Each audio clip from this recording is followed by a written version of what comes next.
ചിന്തിക്കാൻ കഴിയുക, ഇങ്ങനെയൊക്കെയുള്ള യോഗസിദ്ധികൾ സാധ്യമാണ് എന്നാണ് യോഗശാസ്ത്രം പറയുന്നത്.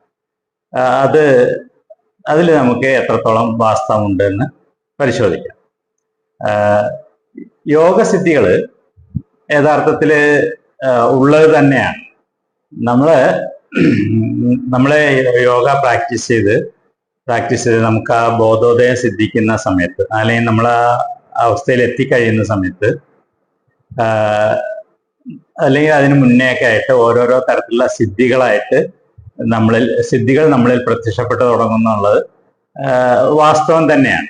പക്ഷെ ഈ സിദ്ധികൾ എന്ന് പറയുന്നത് മനസ്സിലാക്കേണ്ടത് വളരെ ശാസ്ത്രീയമായിട്ട് തന്നെ അതിനെ മനസ്സിലാക്കേണ്ടിയിരിക്കുന്നു. ഇതൊന്നും എന്താ പറയാ, മനുഷ്യന് അതീതമായിട്ടുള്ള അമാനുഷികമായ സിദ്ധികളല്ല. ഇതെല്ലാം മനുഷ്യന് സാധ്യമായിട്ടുള്ള സിദ്ധികൾ